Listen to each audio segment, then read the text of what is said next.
नमस्कार, मी अमित काळे न्यूज डंकामध्ये आपलं मनापासून स्वागत करतो. मुर्शिदाबादमधील बेलडांगा शहराची शांतता आता धोक्यात आली आहे. बाबरी मशिदीच्या पायाभरणीची घोषणा झाल्यानंतर काही दिवसातच तृणमूल काँग्रेसचे आमदार हुमायूं कबीर यांनी केलेली धमकी सोशल मीडियावर व्हायरल झालेली आहे. व्हिडिओत ते म्हणतात, आता 37% आहोत, बाबरी मशीद बनेपर्यंत 40% होऊ, पाहू कोणती ताकद आम्हाला थांबवते. कबीर याच्या या वक्तव्यानं केवळ भीतीच निर्माण केली नाही, तर राज्यातील सामाजिक आणि राजकीय वातावरणसुद्धा तापलेलं आहे. त्यांनी स्पष्ट केलं की जर कोणी या बांधकामात अडथळा आणला तर परिणाम गंभीर होऊ शकतात. रक्तपाताचा इशारा देत त्यांनी हिंसक संघर्षाची शक्यता उभी केली आहे. या थरारक घटनेनं मुर्शिदाबादसह संपूर्ण राज्यात चर्चेची लाट उसळलेली आहे. आता सवाल असा आहे की अशी धमकी केवळ राजकीय प्रचाराचा भाग आहे की प्रत्यक्षात हिंसक घटना घडू शकते. मुर्शिदाबादमधील बेलडांगा शहरात बाबरी नावाच्या मशिदीच्या पायाभरणीची घोषणा झाल्यानंतर काही दिवसांनी तृणमूल काँग्रेसचे आमदार हुमायूं कबीर यांनी धमकी दिलेली आहे की बाबरी मशिदीच्या बांधकामाला कुणी अडवा आलं तर रक्तपात होईल. या संदर्भात तृणमूल काँग्रेस आमदाराचा एक व्हिडिओ सोशल मीडियावर व्हायरलसुद्धा झाला आहे. या व्हिडिओमध्ये ते म्हणताना दिसतात की आता 37% आहोत, बाबरी मशीद बनेपर्यंत 40% होऊ, पाहू कोणाची ताकद आम्हाला थांबवते. कबीर याच्या म्हणण्यानुसार राज्यात मुस्लिम लोकसंख्या वेगानं वाढते आहे आणि मशिदीचं बांधकाम पूर्ण होईपर्यंत ती 40% होईल. कबीर पुढं म्हणतो, या मोहिमेदरम्यान आमचे 100 लोक मारले गेले तरी आम्ही दुसऱ्या बाजूचे 500 लोक मारू, हे आमचे आव्हान आहे. त्यांनी पुढं इशारा दिला, हे अयोध्या नाही, हे मुर्शिदाबाद आहे. कोणी या मशिदीला हात लावण्याची हिंमत केली तर आम्ही काय करू शकतो हे दाखवून देऊ. कबीर इथंच थांबला नाही, त्यानं धमकी दिली की त्यांना कोणत्याही प्रकारे इजा करण्याचा प्रयत्न झाला तर ते सिर कलम करण्यापर्यंतची कारवाई करतील. भाजपनं हा व्हिडिओ सार्वजनिक करत तृणमूल काँग्रेसवर जोरदार टीका केली आहे. पक्षाचं म्हणणं असं आहे की हा धार्मिक उकसावा आणि मतबँक राजकारणाचं स्पष्ट उदाहरण आहे. भाजप नेत्यांनी आरोप केला आहे की तृणमूल काँग्रेसचे आमदार समाजात फूट पाडणारी भाषा वापरत आहेत. मुर्शिदाबाद जिल्ह्यात मुस्लिम लोकसंख्या सुमारे 70% आहे. याच पार्श्वभूमीवर कबीर यांनी लोकसंख्येचा उल्लेख करत बाबरी मशिदीच्या बांधकामाशी ते जोडून शक्ती प्रदर्शन करण्याचा प्रयत्न केल्याचा आरोप केला जातोय. बातमी आहे दिल्ली स्फोटाच्या संदर्भातली. दिल्लीमध्ये झालेल्या स्फोटाचा तपास करताना फरीदाबादच्या अल फलाह युनिव्हर्सिटीशी संबंधित आणखी काही धागे मिळालेले आहेत. या विद्यापीठाचा संस्थापक जवाद अहमद सिद्दीकी आता मोठ्या जमीन घोटाळ्यात अडकला आहे. तपासयंत्रणांना कळालं आहे की सिद्दीकीनं बनावट कागदपत्रांचा वापर करून अनेक वर्षापूर्वी मरण पावलेल्या लोकांच्या जमिनी विकल्या. मनी लॉन्ड्रिंग प्रकरणात आधीच अटक असलेल्या सिद्दीकीवर आता फसवणूक, बेकायदेशीर मालमत्ता हस्तांतरण आणि दहशतवादी निधी पुरवठा अशा गंभीर आरोपांची चौकशी सुरू आहे. तपासात उघड झालं की नवी दिल्लीतील मदनपूर खादर भागातील जमीन तरबिया एज्युकेशन फाउंडेशनला विकण्यात आलेली होती. या विक्रीसाठी जनरल पॉवर ऑफ अटर्नी या कागदाचा वापर झाला, जो पूर्णपणे बनावट होता. 2004मध्ये तयार केलेल्या या पॉवर ऑफ अटर्नीवर ज्यांच्या सह्या किंवा अंगठ्यांचे निशाण होते त्यापैकी अनेक जण 1972 ते 1998 या काळात मृत झालेले आहेत. मृत व्यक्तींमध्ये नाथू, त्यांचा मृत्यू 1972ला झाला, हरवंश यांचा मृत्यू 1991ला झाला, हरकेश यांचा मृत्यू 1993ला, शिवदयाल यांचा मृत्यू 1998ला आणि जयराम यांचा 1998ला अशी त्यांची नावं होती.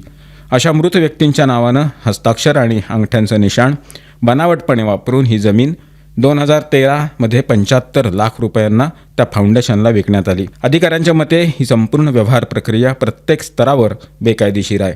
हा जमीन घोटाळा सिद्दीकीवर सुरू असलेल्या अनेक तपासांपैकी एक त्याचा भाग आहे.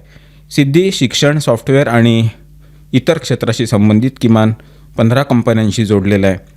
ईडीला संशय आहे की अल फलाह चॅरिटेबल ट्रस्टच्या नावानं आलेला पैसा बांधकाम किंवा केटरिंगच्या कराराद्वारे सिद्दीकीच्या कुटुंबियांच्या कंपन्यांकडे वळवला गेला. विद्यापीठानं मान्यतेबाबत खोटे दावे केल्याचं समोर आल्यानंतर ही चौकशी सुरू झाली. जरी सिद्दीकी किंवा विद्यापीठाचा दिल्ली स्फोटाशी थेट संबंध अद्याप सिद्ध झाला नसला तरी तपास यंत्रणा डॉक्टर उमर उन नबी आणि त्याच्या अटक केलेल्या साथीदारांचा या विद्यापीठाशी असलेला संबंध तपासत आहे. सिद्दीकीच्या आर्थिक व्यवहारांची सर्वांगीण तपासणी करून हे समजण्याचा प्रयत्न केला जातोय की या मोठ्या आर्थिक जाळ्याचा वापर कुठं दहशतवादी कारवायांसाठी तर झाला नाही ना. बातमी दिल्ली स्फोट प्रकरणाशी संबंधितच आहे. दिल्ली स्फोट प्रकरणात अटक केलेले तिघही अल फलाह युनिव्हर्सिटीत काम करत होते. तपासकर्त्यांनी आत्तापर्यंत विद्यापीठातील 48 कर्मचाऱ्यांची चौकशी केली आहे. मुख्य आरोपी उमर नबी स्फोटापूर्वी कोणाला भेटला, कुठं गेला याचा तपास सुरू आहे. मिळालेल्या माहितीनुसार जैश ए मोहम्मदच्या दहशतवादी मॉड्यूलचे पकडले गेलेले 3 सदस्य अल फलाह युनिव्हर्सिटीमध्ये नोकरी करत होते. मुख्य आरोपी उमर नबी व्यतिरिक्त पहलगामचा डॉक्टर मुजम्मिल गनई आणि लखनौची डॉक्टर शाहिनी शाहिद अन्सारी इथंच कार्यरत होती. इतर अटक आरोपींमध्ये सहारनपूरचा डॉक्टर अदिल राथेर आणि मुफ्ती इरफान वागे यांचा समावेश आहे. अलीकडेच तपास यंत्रणा NIAनं विद्यापीठातील एक वॉर्डबॉय शोएबला फरीदाबादमधून अटक केली. त्याच्यावर आरोप आहे की त्यानं स्फोटापूर्वी दहशतवादी उमरला साहित्य पुरवलं आणि त्याला त्याच्याकडे भाड्यानं खोली दिली. तपास केवळ अल फलाह युनिव्हर्सिटीपुरता मर्यादित नसून आता दिल्लीतील खाजगी रुग्णालयापर्यंत पोहोचलेला आहे. सुरक्षा यंत्रणांनी भारतात MBBS करून प्रॅक्टिस करणारे आणि बांगलादेश, UAE, चीन किंवा पाकिस्तानमधून वैद्यकीय पदवी घेतलेले डॉक्टर यांचे रेकॉर्ड मागवलेले आहेत. एजन्सींना संशय आहे की उमरचं नेटवर्क केवळ युनिव्हर्सिटीपुरतं नव्हतं. या प्रकरणाशी संबंधित असू शकणारे एक मोठं व्यावसायिक जाळं हे तपासलं जात आहे. सध्या तपास सुरुवातीच्या टप्प्यातच आहे. बातमी आहे नेपाळमधून. नेपाळ राष्ट्र बँक म्हणजेच NRBनं गुरुवारी नवीन 100 रुपयांची नोट जारी केलेली आहे, ज्यामध्ये नेपाळच्या सुधारित नकाशाचा समावेश करण्यात आला आहे. या नकाशात भारतातील 3 भाग, त्यापैकी कालापानी, लिपुलेख आणि लिंपुयाधुरा यांना चुकीच्या पद्धतीनं नेपाळचा भाग दाखवण्यात आला आहे. नेपाळ सरकारच्या जुन्या निर्णयावर हे डिझाईन बदलण्यात आलं असून पहिल्यांदाच चलनावर लागू करण्यात आलेलं आहे. नवीन नोटेवर माजी गव्हर्नर महाप्रसाद अधिकारी यांची स्वाक्षरी आहे. नोटेच्या डाव्या बाजूला माउंट एव्हरेस्टची प्रतिमा आहे आणि उजव्या बाजूला नेपाळचे राष्ट्रीय फूल लालीगुरान्स यांचं वॉटरमार्क दिलेलं आहे. मध्यभागी हलक्या हिरव्या रंगात नेपाळचा नकाशा आणि शेजारी अशोक स्तंभाची छाप आहे. खाली लंबिनी भगवान बुद्धांची जन्मभूमी असं लिहिलेलं आहे. लक्षात घेण्यासारखं म्हणजे हे नकाशा डिझाईन अनेक वर्षांपासून प्रचलनात असलं तरी सरकारनं नकाशात केलेल्या ताज्या बदलानुसार तो नोटेवर सुधारित करण्यात आलेला आहे.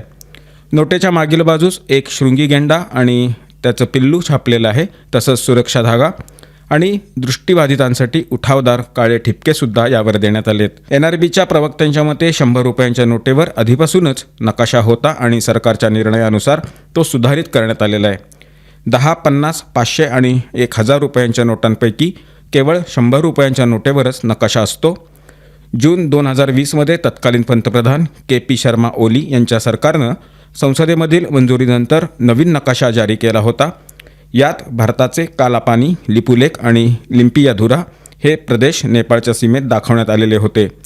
भारतानं या निर्णयावर तीव्र प्रतिक्रिया नोंदवली आणि हा बदल ऐतिहासिक तथ्यांवर आधारित नसून कृत्रिम सीमा विस्तार असल्याचं सांगून पूर्णपणे फेटाळून लावलेला आहे. हा वाद तेव्हा उफाळला जेव्हा भारतानं उत्तराखंडातील पिथौरागड इथं कैलास मानसरोवर यात्रेसाठी लिपुलेख लिंक रोडचं उद्घाटन केलं. नेपाळनं दावा केला की हा रस्ता त्यांच्या भूमीतून जातो. भारताचा ठाम मत असा आहे की या परिसरावर त्यांचं नियंत्रण ऐतिहासिकदृष्ट्या मान्य आहे आणि वाद असण्याचा प्रश्न नाही. अलीकडेच नेपाळनं राजकीय अस्थिरतेचा काळ अनुभवला असून ओली सरकारला सत्ता सोडावी लागली आहे. सध्या देशाचं संचालन गैर निवडून आलेल्या सरकारकडे आहे. अशा परिस्थितीत भारतासारख्या महत्त्वाच्या शेजारी देशाशी वाद वाढवणं हे कमकुवत आणि अपयशी परराष्ट्र धोरण मानलं जात आहे. नेपाळ भ्रष्टाचारविरोधी मोठ्या आंदोलनानंतर सामान्य स्थितीकडे परतत असताना त्यांचं लक्ष राजकीय स्थिरता आणि विकासावर असायला हवं, परंतु सांस्कृतिक आणि पारंपरिक नात्यांना दुर्लक्ष करून सध्याचं सरकार भारतविरुद्ध संघर्षात्मक भूमिका घेतं आहे. असा अंदाज आहे की हा दबाव अमेरिकेच्या प्रभावामुळं असू शकतो. लिपुलेख वाद काय आहे ते आपण बघू.